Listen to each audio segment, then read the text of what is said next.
রাসূল বলেন, এলেম দান করেন আল্লাহ, আর আমি রাসূল হলাম সে এলেমের বন্টনকারী। আল্লাহ দান করেন, রাসূল বন্টন করেন। শুধু এলেম না, বেহেশত বন্টনের দায়িত্বটাও আমার নবীর হাতে। কার হাতে? নবীজির হাতে। নবীজির উছিলায় আল্লাহ আমাদেরকে সবকিছু দিচ্ছেন। কার উছিলায়? নবীজির উছিলায়।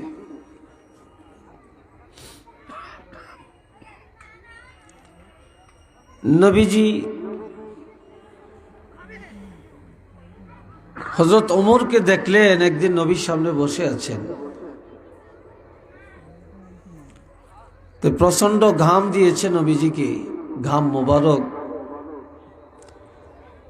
নবীজি কিছু ঘাম মোবারক হযরত ওমরের চেহারার মধ্যে নিক্ষেপ করলেন। সাহাবীরা প্রশ্ন করলেন, ইয়া রাসূলুল্লাহ, এটা কেন করলেন?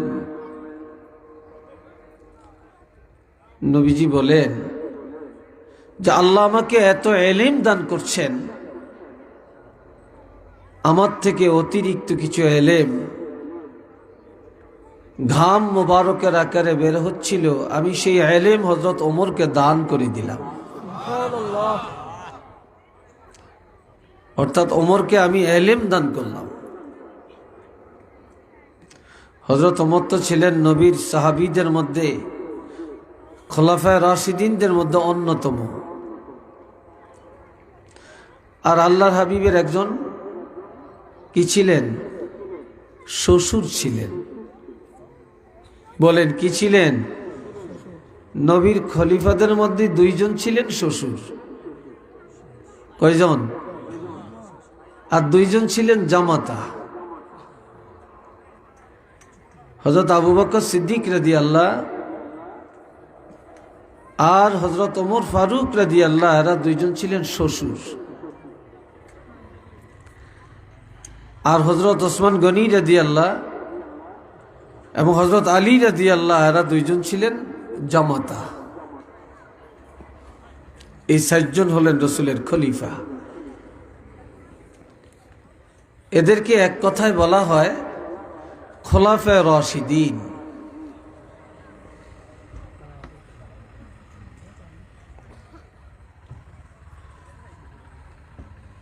তো হযরত ওমরের সাথে সাথে পুরাটা চেহারা পূর্ণিমার চাঁদ হয়ে গেল। সাহাবীরা প্রশ্ন করলেন, ইয়া রাসূলুল্লাহ, এটা কেন করলেন? নবীজি বলেন, এ আমার সাহাবীরা, আল্লাহ পাক আমাকে এত ইলম দান করেছেন, আমার থেকে কিছু ইলম পসিনা মোবারকের আকারে বের হচ্ছিল, আমি সেই ইলম হযরত ওমরকে দান করে দিলাম।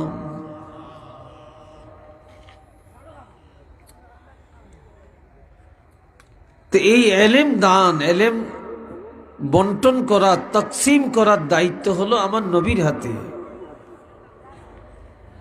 তা আমরা তো কেউ জানি না যে কোন কথায় আমার উপকার হবে, আপনাদের উপকার হবে। আল্লাহ পাক যেন সেই কথাগুলো আমাদেরকে বলার শক্তি দান করেন, সে ফয়েজ মদিনাত থেকে আল্লাহ নসিব করেন। সবাই উচ্চ কণ্ঠে বলেন আমিন। আরেকটু জোরে আমিন। মাশাআল্লাহ।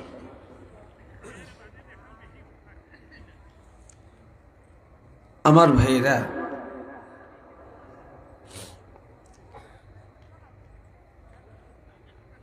চার শ্রেণীর লোক, এদের শান আল্লাহর কাছে অনেক বেশি।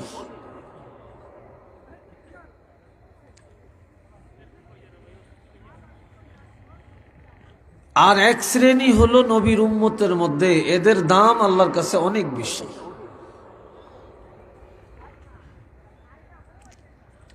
আমার আল্লাহ বলেন, মান ইউতিইল্লাহা ওয়ার রাসূল,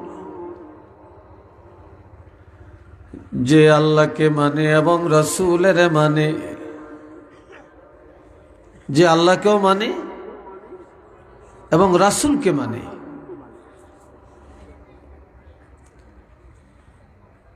فأولئك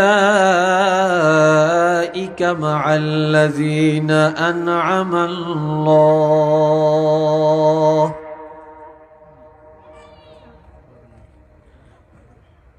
তারা ওই সমস্ত মানুষ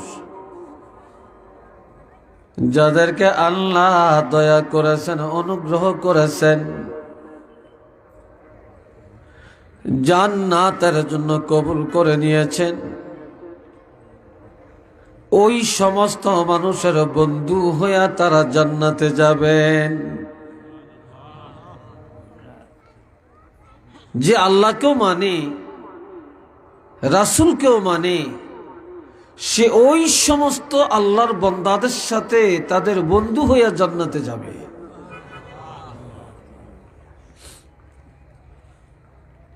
যাদেরকে আল্লাহ এই দুনিয়াতে অনুগ্রহশীল করেছেন, জান্নাতের জন্য কবুল করেছেন, এরা কারা? এক নম্বরে মিনান নবিয়্যিন, নবীগণ। সমস্ত নবীরা জান্নাতে যাবে, এরা জান্নাতের জন্য আল্লাহ এদেরকে কবুল করে নিয়েছেন, এরা বিনা হিসেবে বেহেশতে যাবে। সমস্ত নবীরা বেহেশতি, আলহামদুলিল্লাহ বলেন না? সন্দেহ আছে নাকি? দুই নম্বরে ওয়াসিদ্দিকিন, সত্যবাদীগণ, সত্যবাদী। এই সত্যবাদী বলতে সাহাবায়ে কেরাম। দুনিয়াতে যত সত্যবাদী মানুষ আছে, তবে সাহাবায়ে কেরামের চাইতে উত্তম সত্যবাদী আর কেউ নাই। এই সাহাবীদেরকে আল্লাহ সিদ্দিকিন বলছেন, সিদ্দিক বলছেন, সত্যবাদী বলছেন।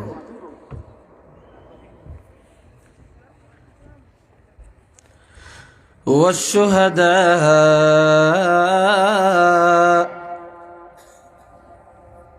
শহীদগণ। এখানে আরেকটা চেয়ার দেন। শহীদগণ যারা ইসলামের জন্য জান কোরবানি করেছে, যারা কোরআনের জন্য জীবন বিলাইয়া দিয়েছে, আল্লাহর জমিনে আল্লাহর দ্বীন কায়েমের জন্য যারা জীবন বিলাইয়া দিয়েছে, এমন শহীদ যারা, এই শহীদগণ বিনা হিসাবে জান্নাতে যাবে।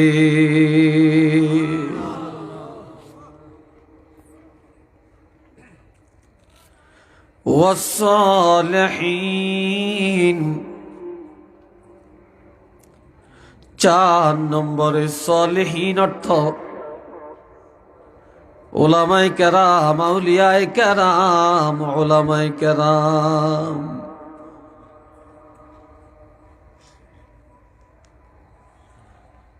তাহলে আমরা এই আয়াতের দ্বারা বুঝলাম যে আল্লাহকে মানে, যে রাসূলের মানে, যে তাওহীদ মানে, রিসালাত মানে, তারা এক নম্বরে নবীদের বন্ধু হয়ে জান্নাতে যাবে। দুই নম্বরে সাহাবীদের বন্ধু হয়ে জান্নাতে যাবে। তিন নম্বরে শুহাদায়ে কেরামের বন্ধু হয়ে জান্নাতে যাবে। চার নম্বরে আউলিয়ায়ে কেরাম, ফজলে আযম, উলামায়ে কেরামদের বন্ধু হয়ে জান্নাতে যাবে।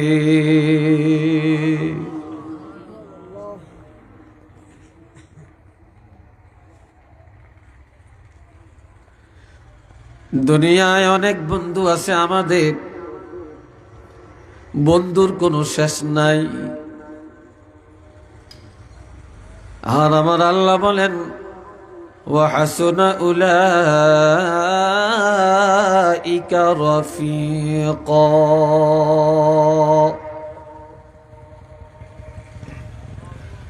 নবীদের সাথে যারা ভালোবাসা রেখেছে, সাহাবীদেরকে যারা ভালোবেসেছে, শুহাদায়ে কেরামকে যারা ভালোবেসেছে, আউলিয়ায়ে কেরাম উলামায়ে কেরামকে যারা ভালোবাসছে, তাদের এই ভালোবাসা, তাদের এই বন্ধুত্ব কতই না উত্তম বন্ধুত্ব বা উত্তম ভালোবাসা হয়ে গেছে। উচ্চ আওয়াজে বলেন সুবহানাল্লাহ। এদের এই ভালোবাসাটাই সর্বোত্তম ভালোবাসা, এই সঙ্গটাই সর্বোত্তম সঙ্গ। এই জন্য আল্লামা রুমি বলছেন, সোহবতে সালেহ তোরা সালেহ কুনদ, সোহবতে তালেহ তোরা তালেহ কুনদ, মাইলে মোমেন সোয়ে মোমেন মিশাওয়াদ, মাইলে কাফের সোয়ে কাফের মিশাওয়াদ। নেককার ওলি আল্লাহদের সাথে যারা ভালোবাসা রাখছে, এই ভালোবাসার কারণে তারা সে ওলি আল্লাহ নেককারদের বন্ধু হয়ে জান্নাতে যাবে। আর কাফের বেঈমান ইহুদি নাসারার সাথে যারা ভালোবাসা রেখে চলছে, ওই বেঈমান ইহুদি নাসারার বন্ধু হয়ে তারা জাহান্নামে যাবে। আর এক শায়ের বলেন, মোমেনের বন্ধু হবে মোমেন, মোমেনের বন্ধু হবে সাহাবায়ে কেরাম, মোমেনের বন্ধু হবে আল্লাহ, মোমেনের বন্ধু হবে ওলি আল্লাহ। আর কাফেরের বন্ধু হবে কাফের। মোমেনের বন্ধু কাফের হতে পারে না, আর কোন কাফেরের বন্ধু মোমেনরা হতে পারে না।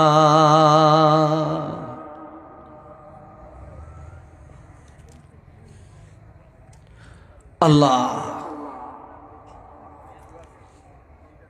এই ভাইয়ের আমার একজন সাহাবীর আদর্শ কেমন? সাহাবায়ে কেরামরা একে অপররা কিভাবে জানতেন?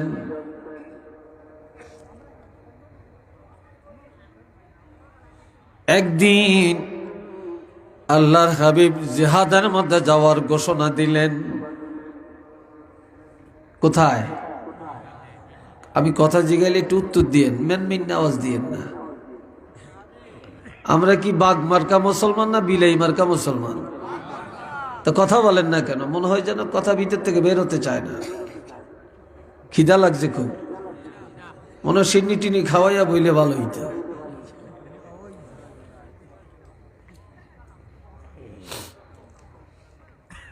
আমার প্রাণের ভাইরা,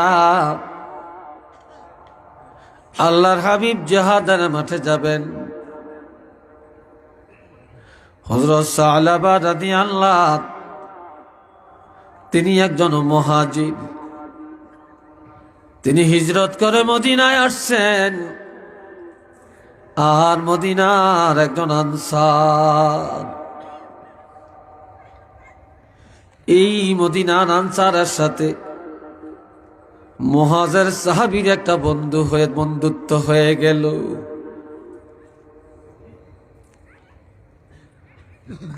আর আল্লাহর নবী জিহাদের ঘোষণা দিলেন। দোনো বন্ধুর মনের আশা নবীর সাথে জিহাদে যাবেন, নবীজির সাথে জিহাদে যাবেন। এদিকে কথা হচ্ছে কেন?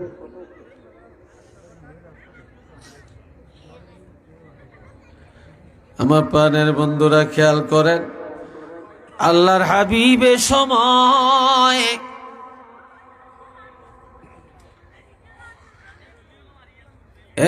সময় সালাবার নামটা ঘোষণা দিলেন, কিন্তু আনসারের নাম ঘোষণা করলেন না।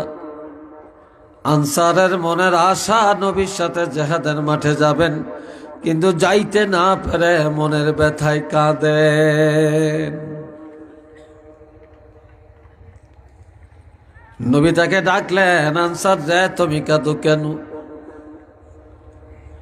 আনসার বলে, ইয়া রাসূলুল্লাহ, আমার মনের অভিপ্রায় ছিল আপনার সাথে আমি যুদ্ধে যাব,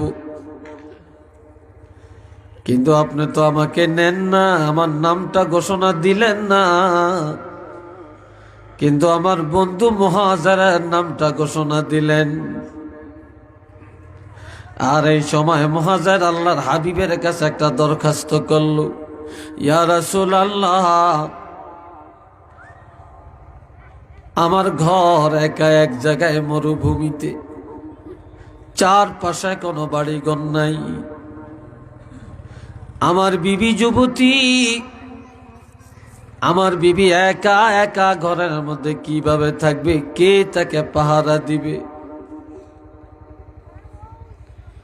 তখন আমার নবী বললেন, সিদ্ধান্তের পরিবর্তন হবে না রে। এ মুহাজির সালাবা, তুমি আমার সাথে যুদ্ধের ময়দানে যাবে, আর তোমার বন্ধু আনসার তোমার বাড়িটা পাহারা দিবে। সে তোমার বাড়ি পাহারা দিবে। চলে গেলেন মুহাজির নবীর সাথে যুদ্ধের মাঠে। আনসার বন্ধুর বাড়ি পাহারা দিয়ে রাখছে। হঠাৎ একদিন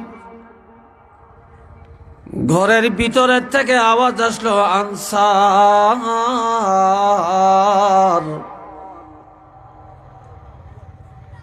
যখন আনসার বলে ডাকটা দিল, আনসার ঘরের পাশে গিয়া দাঁড়িয়ে গেল। এবার বন্ধুর পরিবার একটা কাগজ লিখে কিছু বাজার সদায়ের কথা কাগজের মধ্যে লিখে দিল। আনসার বাজারে চলে গেলেন, বাজার সদাইগুলো নিয়ে আসলেন। দরজার মধ্যে যখন টোকা মারলেন, বন্ধুর পরিবার দরজা খুলে দরজার আড়ালের মধ্যে চেহারাটা আড়াল করে নিজের হাত বাড়ায়া আনসারের হাত থেকে যখন বাজার সদাই নিতেছিল, তখন আনসারের নজরে বন্ধুর পরিবারের হাত তার নজরে পড়ে গেল। এত সুন্দর চেহারা, এত সুন্দর নকশা হাতের, এত রূপ, যার হাতের মধ্যে এত রূপ তার চেহারার মধ্যে জানি কত রূপ। তখন শয়তানের ওয়াসওয়াসায় আনসার ঘরের দরজা খোলা দেখে ঘরের ভিতরে ঢুকার চেষ্টা করলো।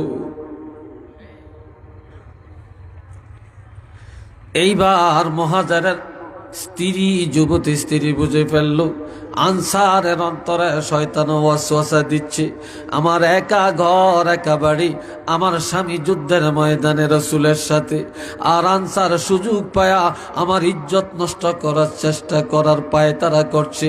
সাথে সাথে মহিলা দরজাটা বন্ধ করে দিয়া বলল, এরে আনসার, তুমি একজন সাহাবীর বন্ধু, তুমি এখনই আল্লাহকে ভয় করো, তুমি আর সামনে একটা কদম আগাইও না। একটু জোরে কন্যা সুবহান।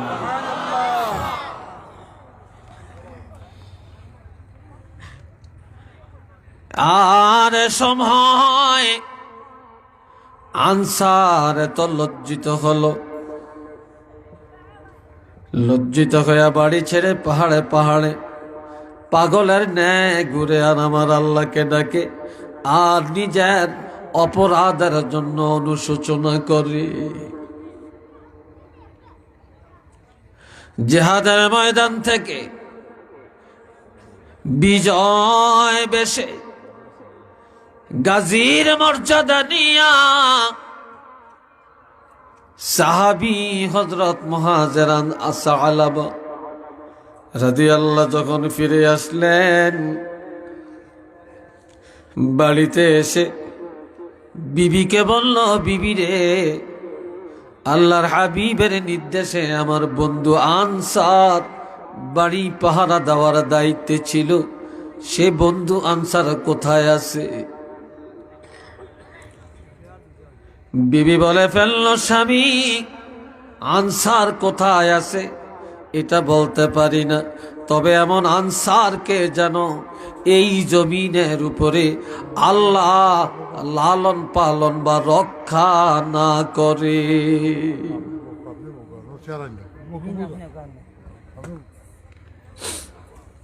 বে কেড়েছে আর একটা করিয়ে দেন, তুই তো সারে। বসেন বসেন, কথা কেন না। আল্লাহ বুঝতেছেন তো নাকি? হ্যাঁ, খুব খেয়াল করিয়া। বন্ধুরা রে আমার, বিবি বলে ফেল, আনসারকে যেন আল্লাহ লালন পালন না করে। এটা কঠিন ভাষায় তাকে বরদোয়া করা হলো। সাহাবীর সাথে সাথে বিবিকে একটা ধমক দিয়া বলল, বিবি, এক মুসলমান আর এক মুসলমানের বরদোয়া দিতে নাই। সে যত বড় অপরাধী হোক না কেন, মুসলমানের বৈশিষ্ট্য, সাহাবায়ে কেরামের বৈশিষ্ট্য, আমার নবীর বৈশিষ্ট্য, মুসলমানের বৈশিষ্ট্য হবে অপর মুসলমানের জন্য দোয়া করা, আল্লাহর দরবারে হেদায়েত কামনা করা।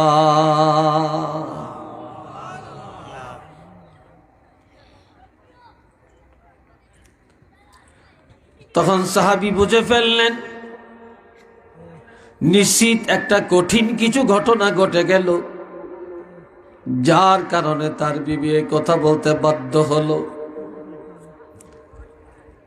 তখন মুহাজির একজন সাহাবী, তিনি চিন্তা করেন, আমি একাই জান্নাতে যাব এটা তো হবে না, সাহাবীরা জান্নাতে যাবে এটা তো হয় না।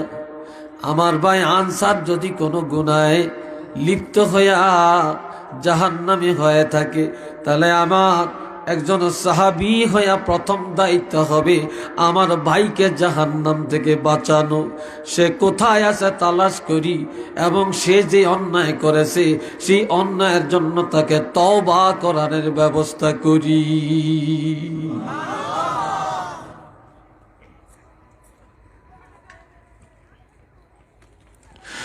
আর সময় পাহাড়ের উপত্যকায় গিয়া দেখে আনসার পাগল বেশে ঘোরাফেরা করছে। ডাক দিয়া বলে, ভাই আনসার রে, কি কারণে আমার বাড়িটা ছেড়ে আসলা? তখন আনসার তাকে জবাব দেয়, বন্ধু মুহাজির, তুমি একজন সাহাবী, তুমি একজন মুহাজির, তুমি একজন যোদ্ধা, তুমি একজন গাজী। কাজে আজকে তুমি কোনোটাতেই এত ভাগ্যবান হতে পারো না, তবে একটা কারণে তুমি বড় ভাগ্যবান হয়েছো। বলে সেটা কি?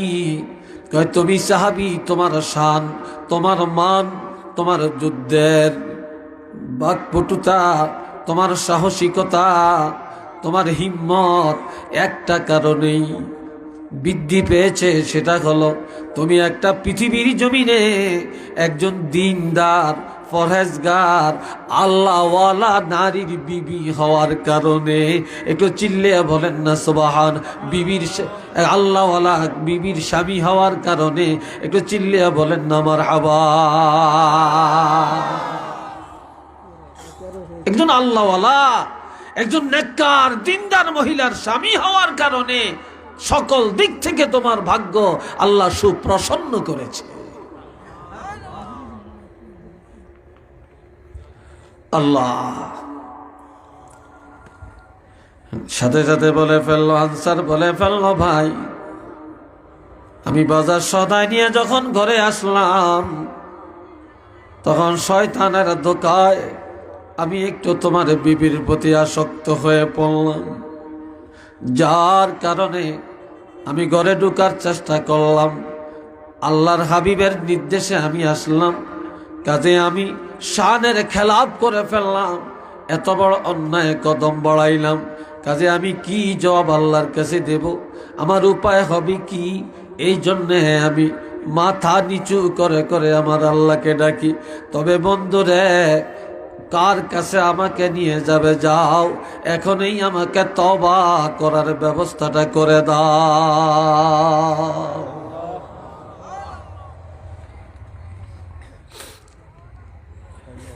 এই সময় দুই বন্ধু চলে গেলেন হযরত ওমরের দরবারে। কার দরবারে? হযরত ওমর ফারুক রাদিয়াল্লাহর কাছে। হযরত ওমরকে ঘটনা জানানো হয়। হযরত ওমর বলে, আমি ওমর জানি না কিভাবে আল্লাহ এমন অপরাধী আনসারকে ক্ষমা করবে। চলে যাও, আমার কাছে দেরি করবা না, কারণ আমার ভয় লাগতেছে এমন অপরাধীর কারণে না জানি কোনো গজব এসে পড়ে। চলে গেলেন হযরত আবু বকর সিদ্দিকের দরবারে। সিদ্দিক আকবরকে ঘটনা জানায়। হযরত আবু বকর সিদ্দিক রাদিয়াল্লাহু বললেন, যে আনসার এত বড় অন্যায় কদম বাড়ালো, এই আনসারকে কিভাবে আল্লাহ ক্ষমা করবে? আমি আবু বকর জানি না, তবে আমার থেকে দূর হয়ে যাও, আমার ভয় লাগতেছে এমন অপরাধীর কারণে না জানি কোনো গজব চলে আসে। এরপরে চলে গেলেন আল্লাহর হাবিবের দরবারে। যাকারান নবিয়া সাল্লাল্লাহু আলাইহি ওয়াসাল্লাম, পুরাটা ঘটনা নবীকে জানানো হলো। ফাসাকাতান নবিয়্যু সাল্লাল্লাহু আলাইহি ওয়াসাল্লাম, আল্লাহর হাবিব কোনো কথা না বলে, কোনো জবাব না দিয়ে চুপচাপ করে বসে রইলেন।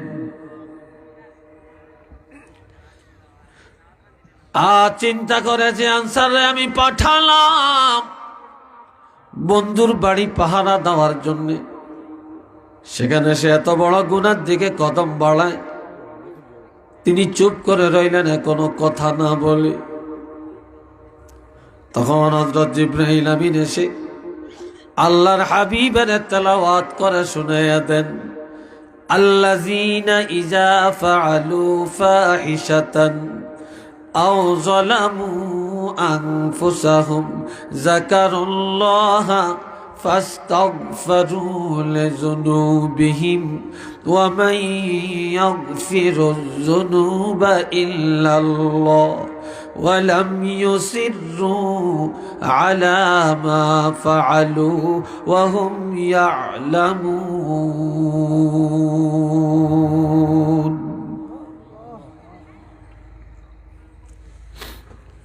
এ বাবাজিরা আমার আল্লাহ বলেন, জিবরিল আমিনকে পাঠিয়ে দিয়া ঘোষণা দিয়া দেন, যারা অন্যায় করে ফেলে, ব্যভিচার করে ফেলে, সীমা লঙ্ঘন করে ফেলে, বা কবিরা গুনাহ করে ফেলছে, আর গুনাহ করে কারো ক্ষতি করে না, আও যালামু আনফুসাহুম, যারা অপরাধ করে নিজের আত্মার উপরে জুলুম করে বসে, অপরাধের কারণে নিজকে নিজে জাহান্নামী বানাইয়া দিয়েছে।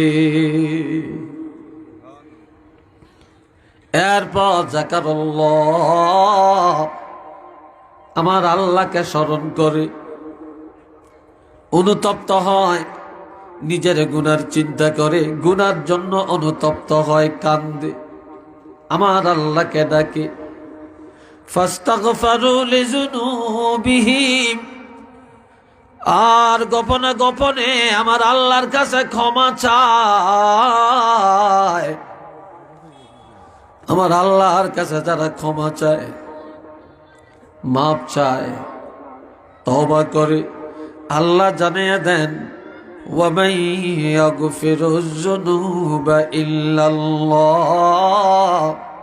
হাবিব আপনি জানিয়ে দেন এমন অপরাধীর অপরাধ আল্লাহ ক্ষমা না করলে কে আছে বন্দার গুনাহ ক্ষমা করবে? আপনি আনসারকে জানিয়ে দেন আমি আল্লাহ এই আনসারের অপরাধকে ক্ষমা করে দিয়েছি। একটু চিল্লিয়ে বলেন না সুবহানাল্লাহ।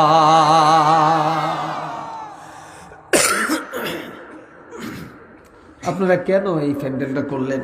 আমার খুব বিরক্ত লাগতেছে, এইভাবে ঠান্ডাগুলো আসতেছে।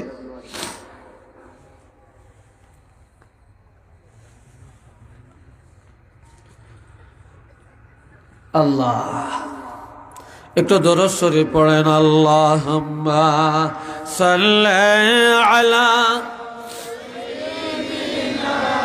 মাওলানা মুহাম্মদ ওয়া আলা আলি সাইয়্যিদিনা। জোরে জোরে আল্লাহুম্মা